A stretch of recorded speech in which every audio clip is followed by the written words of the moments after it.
একবার হজরত মুহাম্মদ সাল্লাল্লাহু আলাইহি ওয়াসাল্লাম হিজরত করে মদিনায় গেলেন। সেখানে ছোট ছোট দুটি বাচ্চা ওনার কাছে আসলেন। এসে মহানবী সাল্লাল্লাহু আলাইহি ওয়াসাল্লামকে সালাম জানালেন এবং অনুমতি নিয়ে মহানবী সাল্লাল্লাহু আলাইহি ওয়াসাল্লামের পাশে বসলেন। তাদের একজনের নাম ছিল মুআওয়াজ ইবনে আফরি, আরেকজনের নাম ছিল মুয়াদ ইবনে আল জামু। তারা জানতো যে হজরত মুহাম্মদ সাল্লাল্লাহু আলাইহি ওয়াসাল্লাম কাফের মুশরিকদের নির্যাতনে মদিনায় হিজরত করেছেন। মহানবী সাল্লাল্লাহু আলাইহি ওয়াসাল্লামকে বাচ্চা দুটো জিজ্ঞেস করলেন, মক্কায় থাকতে আপনাকে কে বেশি নির্যাতন করেছে? মহানবী সাল্লাল্লাহু আলাইহি ওয়াসাল্লাম উত্তরে বললেন, আবু জাহেল। কিছুক্ষণ পর তারা দুই ভাই মহানবী সাল্লাল্লাহু আলাইহি ওয়াসাল্লামের দরবার থেকে বিদায় নিয়ে উঠে গেল। দুই ভাই যেতে যেতে একজন আরেকজনকে বলছে, ভাই, যদি কখনো ইসলামের জন্য যুদ্ধ হয় আর আবু জাহেল যদি যুদ্ধ করতে আসে, তাহলে আমরা দুজন নিয়ত করে রাখি আবু জাহেলকে আমরা হত্যা করব। এর কিছুদিন পরেই আল্লাহর নির্দেশে বদরের যুদ্ধের ঘোষণা আসে। যুদ্ধের কথা শুনে দুই ভাই দৌড়ে মায়ের কাছে গিয়ে দেখে মা ঘরের এক কোণে বসে কান্না করতেছেন। দুই ভাই মাকে জিজ্ঞেস করলো, মা, তুমি এভাবে কাঁদছো কেন? তাদের মা বলল, ও বাবারা, তোমাদের বাবা তো আজ দুনিয়াতে বেঁচে নেই। যদি তোমাদের বাবা দুনিয়াতে বেঁচে থাকতো, আল্লাহর নবী যুদ্ধের ময়দানে যাবে, আবু জাহেল যুদ্ধ করার জন্য আসবে, কাফেরদের সঙ্গে যুদ্ধ হবে। আমি যুদ্ধের ময়দানে তোমাদের বাবাকে পাঠিয়ে কাল হাসরের মাঠে মুজাহিদের স্ত্রী হিসেবে উঠতে পারতাম। আর তোমরা তো এখনো ছোট, তোমরা যদি নওজোয়ান হতে, তোমাদেরকে যুদ্ধে পাঠিয়ে কাল হাসরের মাঠে আমি মুজাহিদের মা হিসেবে উঠতে পারতাম। আমি কি দিয়ে মহানবী সাল্লাল্লাহু আলাইহি ওয়াসাল্লামকে সাহায্য করব? এই ভেবে আমার বুক ফাটা কান্না আসছে। ছোট বাচ্চা দুটো মায়ের চোখ মুছে দিয়ে বলল, মা, আমরা দুই ভাই যুদ্ধে যাব। এই কথা শুনে তাদের মা বলল, বাবারা, তোমরা এখনো ছোট, তোমরা কিভাবে যুদ্ধ করবে? সেখানে অনেক যোদ্ধা থাকবে, তোমরা তাদের পায়ের নিচে পড়ে যাবে। ছেলে দুটো মাকে বলে, আমরা দুজন বয়সে ছোট হতে পারি, কিন্তু আমাদের আল্লাহর সাহায্য কি ছোট? আপনি আমাদের অনুমতি দিন, আমরা যুদ্ধে অংশগ্রহণ করব। আল্লাহ আমাদের সাহায্য করবেন, সাহায্য করার মালিক আল্লাহ। কথা শুনে তাদের মা একটু খুশি হলেন, তাদের যুদ্ধে অংশগ্রহণ করার জন্য অনুমতি দিলেন।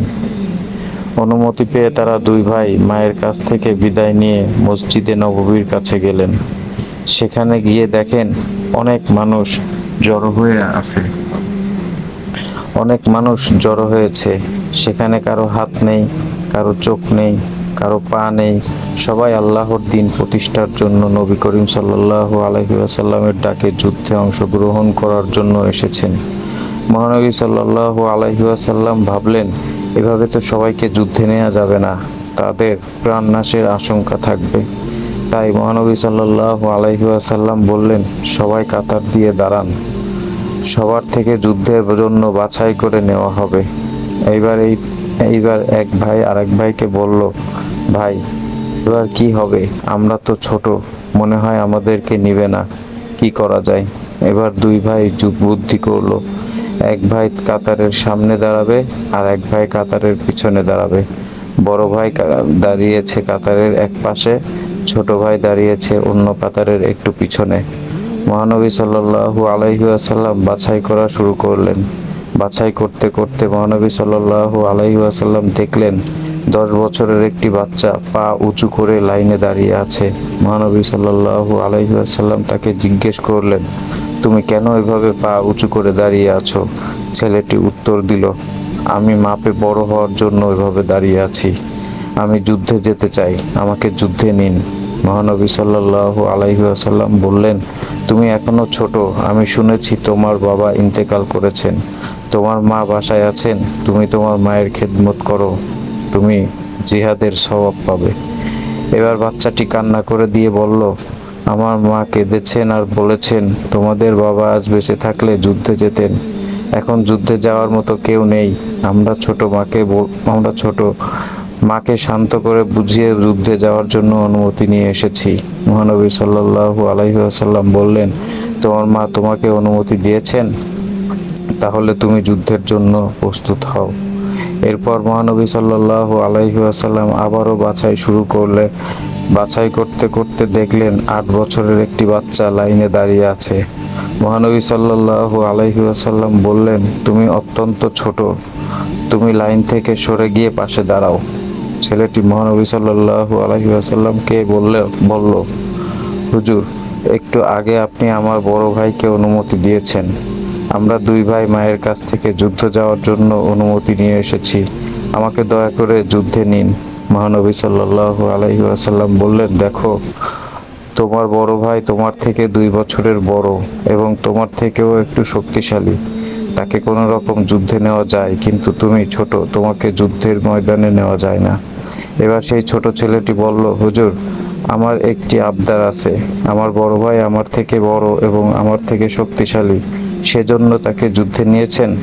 তার সাথে আমার একটি কুস্তির ব্যবস্থা করেন। কুস্তিতে তাকে হারাতে পারলে আমাকে যুদ্ধে নেবেন কিনা বলেন। এর মধ্যে বড় ভাই এবং ছোট ভাই দুজনের কৌশল বিনিময় করলো। ছোট ভাই বড় ভাইকে বলল, আমি তোমাকে ধাক্কা দিলেই তুমি ইচ্ছা করে পড়ে যাবে। মহানবী সাল্লাল্লাহু আলাইহি ওয়াসাল্লাম তাদের কৌশলের কথা জানলেন। মহানবী সাল্লাল্লাহু আলাইহি ওয়াসাল্লাম ছোট বাচ্চাটির যুদ্ধে যাওয়ার আগ্রহ দেখে তাকে যুদ্ধের জন্য নিলেন। মহানবী সাল্লাল্লাহু আলাইহি ওয়াসাল্লাম 313 জন নিয়ে যুদ্ধের জন্য প্রস্তুত হলেন। মহানবী সাল্লাল্লাহু আলাইহি ওয়াসাল্লাম দ্বিতীয় হিজরির 17ই রমজান শেষ রাতে সেহরি পেট ভরে খেতে পারেন নাই। যুদ্ধের ময়দানে রোজাদার মানুষগুলোকে ছেড়ে দিয়ে আল্লাহর দরবারে 2 হাত তুলে দোয়া করলেন, আল্লাহ, এই 313 জন এই জিন্দেগির ফসল, তারা যদি আজকে ধ্বংস হয়ে যায় তাহলে আগামী দিনে তোমার নাম নেওয়ার মতো কেউ থাকবে না। মহানবী সাল্লাল্লাহু আলাইহি ওয়াসাল্লাম আল্লাহর দরবারে হাত তুলে কান্না শুরু করে দিলেন। আল্লাহ তাআলা তখনই জিবরাইল আলাইহি ওয়াসাল্লামকে মহানবী সাল্লাল্লাহু আলাইহি ওয়াসাল্লামের কাছে পাঠিয়ে দিলেন। মহানবী সাল্লাল্লাহু আলাইহি ওয়াসাল্লাম জিবরাইল আলাইহি ওয়াসাল্লামকে দেখে বললেন, আপনি কেন এসেছেন? আপনার শরীরে যুদ্ধের পোশাক কেন? জিবরাইল আলাইহি ওয়াসাল্লাম বললেন, আল্লাহ আমাকে পাঠিয়েছেন আপনাকে সাহায্য করার জন্য। তারপর যুদ্ধ শুরু হলো। প্রচণ্ড বেগে যুদ্ধ চলছে। হযরত আব্দুর রহমান ইবনে আউফ দূর থেকে দেখেন একটি উঁচু একটি ঘোড়ার উপরে বসে আবু জাহেল হাঁক ডাক দিয়ে যুদ্ধ পরিচালনা করছে। আব্দুর রহমান ইবনে আউফ মনে মনে ভাবলেন, যদি একবার সুযোগ পাই আবু জাহেলের উপর আক্রমণ চালাবো। কিন্তু আবু জাহেলের পাশে কয়েকজন সৈন্য সামন্ত ছিল, তাই সম্ভব হচ্ছিল না। তিনি আরও ভাবলেন, আবু জাহেলের উপর আক্রমণ করার জন্য আমাকে শক্তিশালী একটি দল গঠন করতে হবে, কয়েকজন শক্তিশালী মানুষ লাগবে।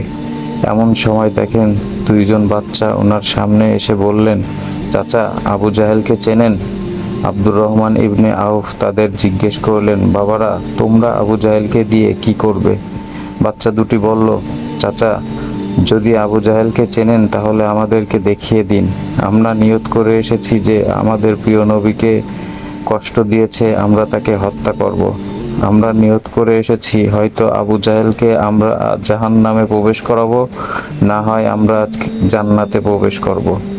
বুখারী শরীফে এসেছে, আব্দুর রহমান ইবনে আউফ আঙ্গুলের ইশারায় দেখিয়েছেন, ওই উঁচু স্থানে যাকে দেখা যায় সেই হলো আবু জাহেল। দেখানোর সাথে সাথে বাজ পাখির মতো বাচ্চা দুটি আবু জাহেলকে আক্রমণের জন্য ঝাঁপিয়ে পড়ল। দেখলো আবু জাহেল ঘোড়ার উপর অনেক উঁচুতে বসে আছে। তারা ভাবলেন, এত উঁচুতে আবু জাহেলকে কিভাবে হত্যা করবে। তারপর তারা বুদ্ধি করে ঘোড়ার পা দুটো কেটে দিল। ঘোড়া বসে পড়ার পর আবু জাহেল ঘোড়া থেকে পড়ে গেল। পড়ে যাওয়ার সাথে সাথে আবু জাহেলের উপর তারা 2 ভাই তলোয়ার নিয়ে এলোপাতাড়ি আক্রমণ শুরু করে। এক ভাইয়ের তলোয়ারের আঘাতে আবু জাহেলের পা বিচ্ছিন্ন হয়ে যায়। আব্দুল্লাহ ইবনে মাসুদ দূর থেকে এই দৃশ্য দেখে দৌড়ে এসে আবু জাহেলের উপর চড়ে বসে। আবু জাহেলের ঘাট থেকে মাথা বিচ্ছিন্ন করে ফেলে। যুদ্ধের এক পর্যায়ে আবু জাহেলের পুত্র আকরামা এসে এক ভাইয়ের ঘাড়ের উপর তলোয়ার দিয়ে আঘাত করে। আঘাতের ফলে বাম পাঁজরের বাম হাতটি কেটে চামড়ার সঙ্গে ঝুলে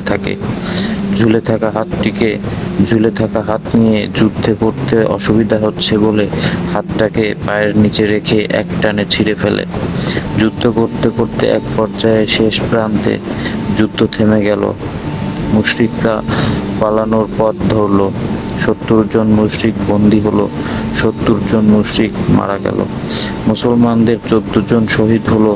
রাসূল সাল্লাল্লাহু আলাইহি ওয়াসাল্লামের কাছে আবু জাহেলের মৃত্যুর সংবাদ আসে। তিনি আল্লাহর প্রশংসা করলেন, দুই বালকের শপথে বলিয়ান ও সাহসের কথা শুনলেন। আল্লাহর রাসূলের প্রতি ভালোবাসা ও আনুগত্যের আকুণ্ঠ সমর্পণ দেখে বেজায় খুশি হলেন। তাদের জন্য দোয়া করলেন, কাছে ডাকলেন। আব্দুর রহমান ইবনে আউফ তাদের কাছে মুগ্ধ হয়ে বলেন, ওই দুই ভাইয়ের মধ্যে অবস্থান করে আমি যে আনন্দ পেয়েছি তা আর কারো মধ্যে অবস্থান করে পাইনি। ও রাসূলের কথা আলাদা।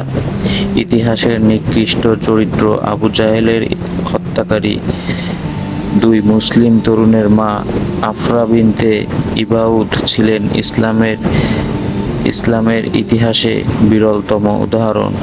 আল্লাহ আমাদের সবাইকে ইসলামের পথে থাকার তৌফিক দান করুক। আল্লাহ হাফেজ। আসসালামু আলাইকুম ওয়া রাহমাতুল্লাহ।